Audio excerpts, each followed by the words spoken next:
Uhali gani mtazamaji wa 69 Media, karibu sana katika kipindi cha mtazamo wa leo, kipindi ambacho kinakujia kila siku hapa 69 Media. Jina langu naitwa Priska Pius, na leo kwenye mtazamo wa leo sipo peke yangu, nimepo na wageni kutoka Bombastic Foundation. Wao wapo hapa kutuambia vitu vingi kuhusu hii foundation na vitu ambavyo wanajishughulisha navyo. Watajitambulisha na watasema wao wanatokea wapi.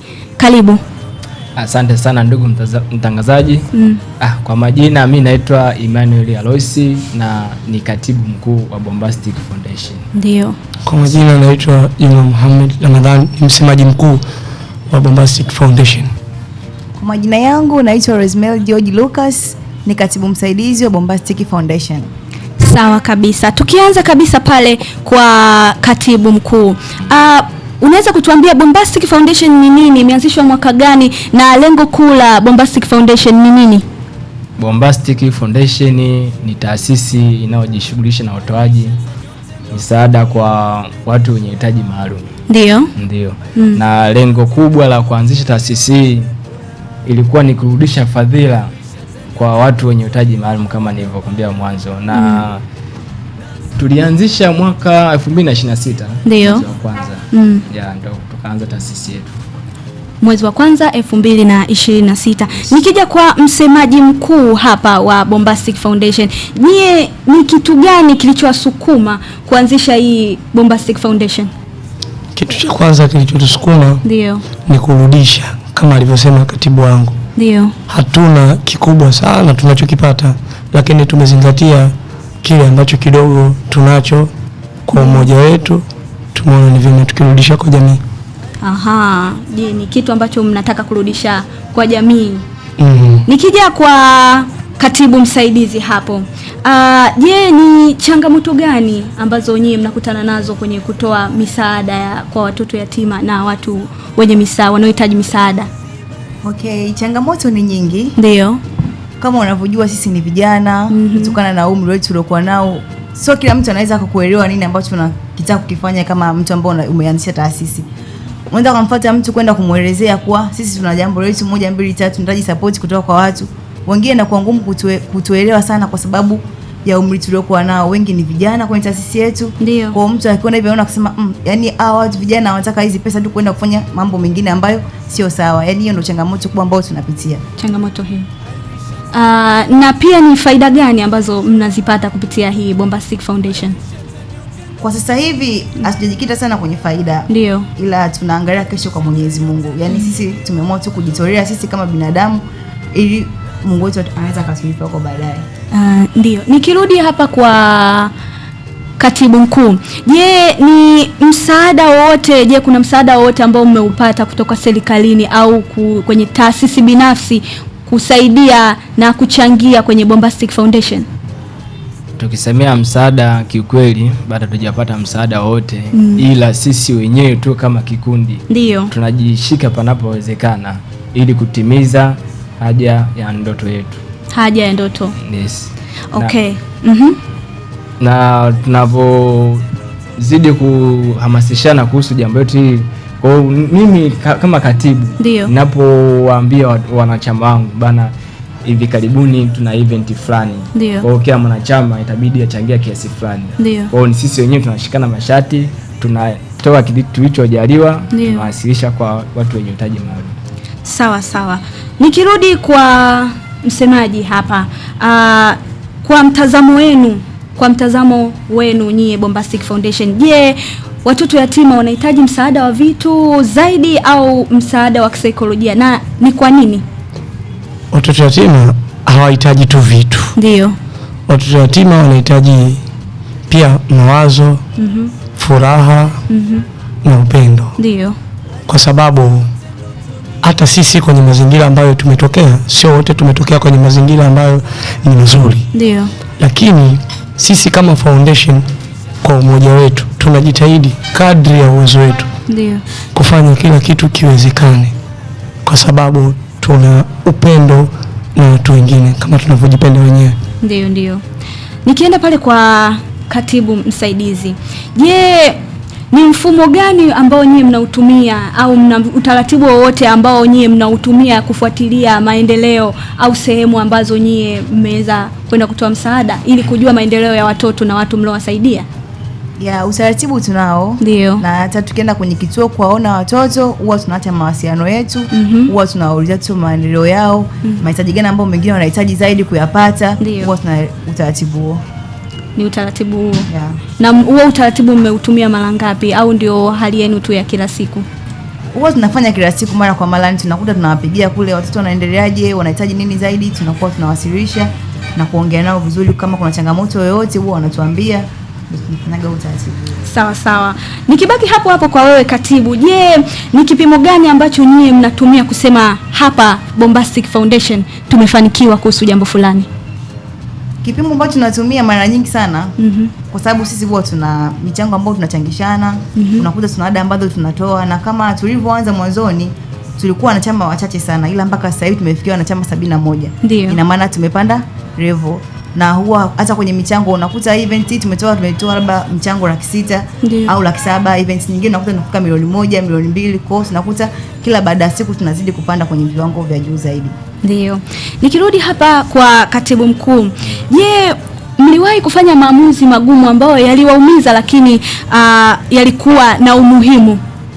Yes, tuliwahi kufanya maamuzi magumu kutokana na wanachama huwa na kipato kidogo. Kwa event ilihitaji pesa nyingi, sisi wanachama kipato chetu kikiwa kidogo. Kwa hiyo ili tubidi tuchukue maamuzi mengine kwa ajili ya kufanikisha jambo letu. Je, ni maamuzi gani hayo mliweza? Maamuzi ambayo tuliyachukua, ilibidi sisi viongozi tusimame mbele zaidi ya wao wengine. Zaidi ya wengine. Ndio. Ilibidi nyie mjitoe zaidi. Mjitoe zaidi, yes. Tukirudi hapa kwa msemaji mkuu. Mliwahi kwenye kituo chenu kwenye foundation yenu, je, mliwahi kukata tamaa na kitu gani kiliwapa nguvu ya nyie kuendelea? Kwa kweli kuna jambo lolote, ndio, hasa likiwa la taasisi kama taasisi, lazima pana kuwepo na neno kukata tamaa. Ndio. Lakini kwa mmoja na kwa kuwa wengi ni ndoto yetu kama alivyosema katibu, tuliona hapana, ili swala tunaliweza kwa uwezo wetu. Tulishikamana, tukamwomba Mungu na tunashukuru mpaka hapa tulipofikia. Sawa, asante sana. Nikirudi hapa kwa katibu msaidizi, je, mnatarajia kwenda sehemu yoyote ile na nini hasa mnataka kwenda kufanya huko? Kwa sasa hivi tuna event mbele ambayo tunataka tuelekee Kisarawe. Ndio. Tunaenda sehemu tofauti, yani tutaenda kuangalia changamoto za watoto ambazo zimewatokea, na tulishaenda kufanya uchunguzi kwa watoto wanahitaji mahitaji fulani.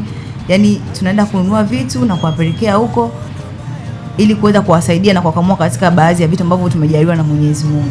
Ni sehemu gani ambayo mnatarajia kwenda na ni kwa nini mmechagua hapo na sio sehemu nyingine? Sasa hivi tunaelekea Kisarawe. Ndio. Na sio Kisarawe tu. Sisi huwa tunaenda sehemu tofauti. Ndio. Yaani leo events ile tunaenda Bagamoyo, inakuja tutaenda Kisarawe, tutaenda Morogoro, tutaenda Tanga, tutaenda mikoa tofauti, tunandoto kwenda mpaka nchi za nje. Yaani tuna ndoto ya kufanya kila sehemu ambayo tunahisi kwa kuna watu wanahitaji na sisi huwa tunapeleka mahitaji. Ni kwa nini sasa Kisarawe na sio sehemu nyingine? Kwa nini mmeamua kwenda Kisarawe safari hii? Ni Mungu tu ametugusa twende huko. Ni Mungu tu. Sana. Yaani niseme ni Mungu ametugusa kuelekea Kisarawe. Kwa sasa hivi ni damu yao Kisarawe kupokea hiyo. Sawa.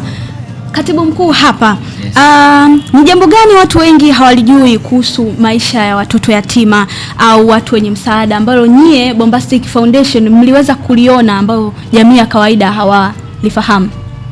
Kitu kikubwa kule ambacho jamii hakifahamu, unajua tukisemea mtoto yatima wanafikiri yatima basi hana msaada wote au yeye mwenyewe hana ndoto yote. Ndio. Kwa hiyo sisi jambo ambalo tulifika kwetu tukaliona ni kwamba yatima naye anahitaji kupata mahitaji yake ya kila siku na ana uwezo wa kufanywa malezi yote kama anavyofanywa mtoto wa kawaida. Ndio. Kwa hiyo kitu kingine ni kwamba mtoto yatima pia naye ana ndoto zake. Ndio maana hata wakati tukifika pale, tukishafika pale tuna utaratibu mmoja. Ndio. Tunakaa nao, tunapiga nao story, tunakula nao chakula cha pamoja, tunacheza. Kwa hiyo wakati ya kupiga story sasa, mmoja anaanza kwambia mimi na ndoto ya kuwa rubani. Ndio. Na ndoto ya kuwa dereva malori makubwa. dereva wa daladala wanaosakosa zile. Kuna baadhi ya watu huku nje wanakuwa hawana mawazo hayo kwamba watoto yatima labda nao wanahitaji kufikishwa sehemu fulani. Ndio. Na kwa mtazamo wako wewe, unadhani jamii imekuwa ikiwatendea haki ya watoto yatima au kuna sehemu bado tunaanguka? Sehemu ambayo bado tunaanguka katika jamii, tunawatenga, lakini na wao wanahitaji usawa wa kijinsia kama watoto wengine. Ndio. Nikirudi hapa kwa msemaji mkuu, ni jambo gani ambalo wewe unataka kuambia jamii kuhusu Bombastic Foundation na watoto yatima kwa ujumla, na kitu gani ambacho watarajie kutoka kwenu?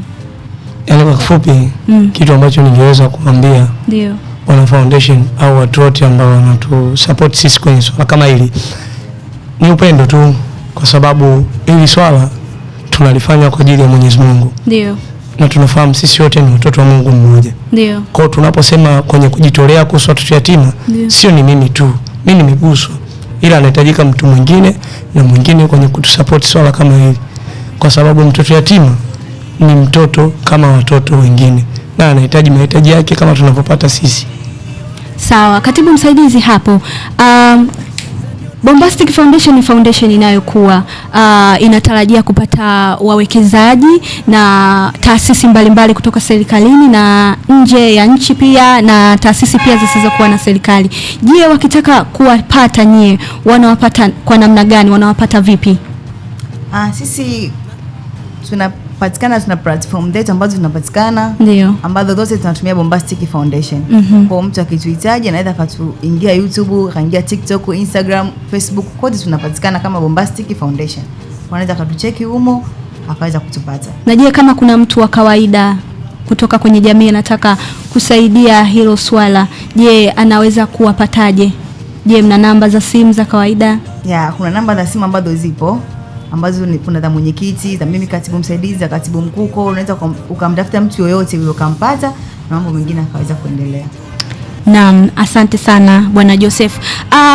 Bwana Joseph, unaweza ukatuambia ukiangalia Bombastic Foundation ni taasisi kubwa na ambayo inakuwa wawekezaji na watu mbalimbali, wadau na taasisi za kiserikali na zisizo za kiserikali zinatarajia kuja kwenu kuchangia. Je, wanawezaje kupata hiyo fursa ya kuchangia kwenye Bombastic Foundation?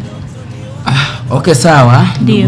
Ndugu mtangazaji, ni kwamba kwa taasisi yoyote au mtu binafsi ambaye anataka kuchangia Bombastic Foundation, pia tuna t-shirt zetu kama unavyoziona hizi tulizovaa hapa, t-shirt hii ya blue na hii nyeupe.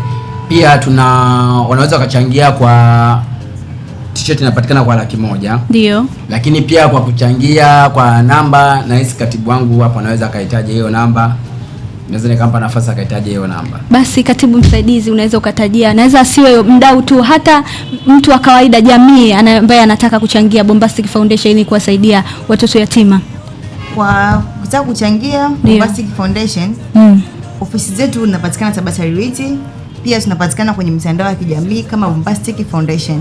Platform zote, na kuna namba hapa ya mwenyekiti wangu ambao ni 0627 04 2758. Hiyo ni namba mwenyekiti. Ukishindwa kumpata mwenyekiti, basi mimi katibu msaidizi ni 0718 01 67 25. Sawa sawa, asante sana. Nikirudi hapa kwa msemaji, wewe ni jambo gani ambalo unataka kuambia jamii kuhusu Bombastic Foundation na jamii kiujumla? Labda hapo kwenye kuambia jamii, sio tu kuambia. Ndio. Ni kuwafanya kila kitu waone kwa mfano, kwa sababu ukisema kuambia kila siku tunaambiwa. Ndio. Lakini tunahitaji tuwaelekeze watu wengine jinsi gani ya kufanya, kwa sababu sisi wadogo zao tumeanza. Hii foundation yetu bado changa, lakini tuna ndoto kubwa sana kwenye hili taifa kama Watanzania wengine. Watoto wanahitaji mahitaji mengi sana. Ndio. Sisi peke yetu hatutoshi. Tunahitaji pia na vyama vingine vyote kutusupport. Hatuna chama wala hatuna mtu yote ambaye sisi tunaweza tukasema huyu labda yeye ndio tumempa sana kipaumbele kwenye foundation yetu. Ila kikubwa tunachohitaji ni msaada wa watu wengine kwetu sisi. Mfano pale Bagamoyo sisi tulifika, tumekwenda tumechangia, lakini tumekuta pana chama cha CCM pia kilipita kabla yetu kimechangia. Pia ni vizuri hata sisi wakitutumia, hata sisi pia tuna uwezo kufikisha jambo lao kama watu wengine, kwa sababu sisi lengo letu ni moja. Na pia tunakaribisha watu mbalimbali kujiunga na chama chetu, kwa sababu chama chetu hakibagui mtu. Na mtazamaji wa 69 Media, hiyo ilikuwa ni Bombastic Foundation na hii ni mtazamo wa leo. Jina langu naitwa Priska Pius. Hapa ndio mwisho wa kipindi chetu. Uendelee kutufuatilia kwenye mitandao yetu ya kijamii pale YouTube 69 Media TZ. Unaweza ukalike, ukacomment na pia ukasubscribe. Hadi wakati